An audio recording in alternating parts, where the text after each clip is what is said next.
नाजरीन मोहतरम, आज हम आपको बताने जा रहे हैं कि मलेशिया का visit visa, single entry e visa किस तरह अप्लाई होता है और उसमें कि आपको डॉक्यूमेंट्स कौन कौन से रिक्वायरमेंट है और आपका इसके ऊपर कितना एक्सपेंस आएगा।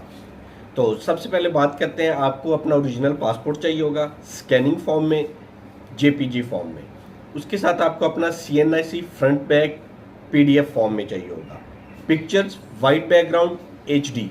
उसके बाद बैंक स्टेटमेंट लास्ट 3 मंथ की मिनिमम 3 लाख रुपया बैलेंस के साथ। ये सारी चीज़ें आपके पास होंगी मिनिस्ट्री ऑफ फॉरेन अफेयर की वेबसाइट के ऊपर, मलेशिया की वेबसाइट के ऊपर।